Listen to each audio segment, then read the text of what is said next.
এরই মধ্যে কিন্তু অনেকেই কন্টেন্ট মনিটাইজেশন পেয়ে গেছেন, আর যারা পান নাই তারা কিন্তু হতাশ হয়ে গেছেন, পাগলের মতন করতেছেন। আমার পেজটা চেক করে দেখেন আমার পেজে কেন পাচ্ছি না। হ্যালো এভরিওয়ান, আসসালামু আলাইকুম। চলে আসলাম নতুন একটা ভিডিও নিয়ে। আলহামদুলিল্লাহ আমি ভালো আছি, আপনারা কেমন আছেন অবশ্যই জানাতে ভুলবেন না। দেখতে দেখতে কিন্তু 4 রমজান পার হয়ে গেছে, আর প্রতিদিনের ন্যায় আজকেও কিন্তু ইফতারিতে আমাদের বাসায় কিন্তু ভাজা পোড়া থাকে। ইফতারিতে হালকাও কিছু না করলে একদম মনে হয় না যে ইফতারি। তো এখানে কিন্তু আমি পেঁয়াজুটা রেডি করে নিচ্ছিলাম, দেখতে পাচ্ছেন। পেঁয়াজুতে একটু পেঁয়াজের পরিমাণটা বেশি দেয়, কারণ পেঁয়াজের পরিমাণটা বেশি দিলে কিন্তু পেঁয়াজুটা একদম মুসমুসা করে, খেতেও কিন্তু অসম্ভব মজা। আর ডালটা কিন্তু সামান্য একটু দিয়ে দেয়, আমি বেশি ডাল দিই না, কারণ সারাদিন পরে যদি বেশি ডালে তো এমনি গ্যাস থাকে, সারাদিন পরে যদি বেশি ডাল খাওয়া হয় গ্যাসটা কিন্তু প্রচুর একটু বেড়ে যায়।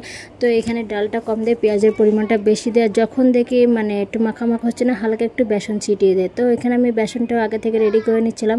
আগে থেকে সব রেডি করে আমার রেখে দেওয়ার কারণ হচ্ছে, আগে থেকে যদি আমি বেসনটা রেডি করে দিই, বেসনটা কিন্তু অনেক সময় ফুলে অনেকটা গাঢ় হয়ে যায় এবং ভাজতে কিন্তু প্রচুর মুসমুসা হয়।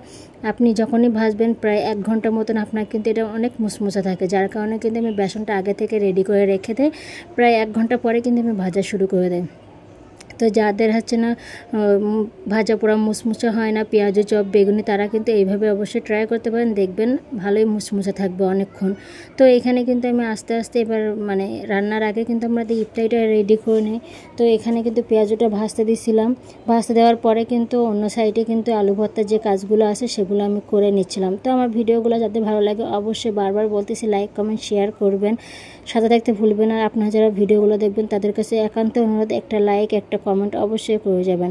তো এখন কালকে রাত থেকে দেখলাম ফেসবুকে প্রচুর হচ্ছে কন্টেন্ট মনিটাইজেশন, অনেকে পেয়ে যাচ্ছে অনেকে পাচ্ছে না। তারা বারবার এটা নিয়ে কিন্তু অনেক তোলপাড় পড়ে গেছে। ছোট ছোট কন্টেন্ট ক্রিয়েটার যাদের 2000-3000 ফলোয়ার, তারা কিন্তু কন্টেন্টটা পেয়ে যাচ্ছেন, কন্টেন্ট মনিটাইজেশনটা।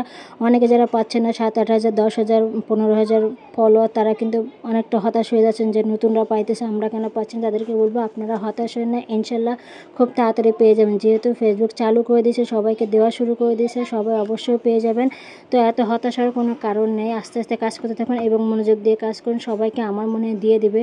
আর যারা পাচ্ছেন না ধৈর্য ধরে একটু কাজ করেন, তাদের জন্য অনেকটা ধৈর্য ধরা কঠিন হয়ে যাচ্ছে, কারণ সবাই পাচ্ছে ছোটো ছোটো পেজ, আমি এত খাটনি করতেছি তারপরও কেন পাচ্ছি না, এটার জন্য কিন্তু সবার একটু মনটা খারাপ। তো তাদেরকে বলবো এটা মন খারাপ করার লাভ নেই, ইনশাল্লাহ হয়ে যাবে। আর শুধু একটু লক্ষ্য রাখবেন আপনাদের পেজে কোনো ইস্যু আছে কিনা, ইস্যু থাকলে সেগুলো রিমুভ করার চেষ্টা করুন, আর ধৈর্য ধরে থাকুন। তো এখানে কিন্তু দেখেন আমি আলু ভাতাটা রেডি করে নিচ্ছি। আলু ভাতা রেডি করার সাথে কিন্তু আমি ডিম আলুর চপ বানিয়ে নেব এখানে মাঝখানে ডিম দিয়ে, কারণ এটা কিন্তু সবাই অনেক মজা করে খেয়ে নেয়, আমার বাসায় অনেকটা ভালো লাগে। আর যেহেতু আমার বেসনটা আগে থেকে মাখিয়ে নিয়ে রাখি, তার কারণে কিন্তু চপটা অনেক মুচমুচা করে, আর এখানে ঝাল আর পেঁয়াজটা বেশি দেওয়ার কারণে কিন্তু ভর্তাটা অনেক মজা হয়।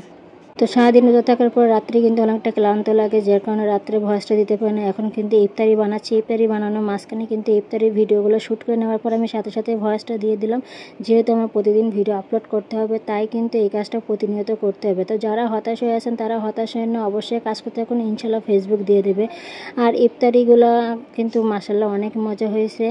আর সারাদিন রোজা থেকে কিন্তু শরীরও চলে না, মুখটাও চলে না, কথা কিন্তু অনেকটা জড়তা চলে আসে। তো যদি কথা বুঝতে কোনো সমস্যা হয় একটু স্কিপ করে কষ্ট করে বুঝে নেবেন। আর ভিডিওটা ভালো লাগলে অবশ্যই সাথে থাকবেন। আর যারা নতুনরা কন্টেন্ট ক্রিয়েটর মনিটাইজেশন পেয়ে গেছেন তাদের জন্য শুভকামনা, যারা পান না তাদের জন্য শুভকামনা। ইনশাল্লাহ ধৈর্য ধরে থাকুন, সামনে পেয়ে যাবেন। আল্লাহ হাফেজ, ভালো থাকবেন সবাই, রমজান মোবারক।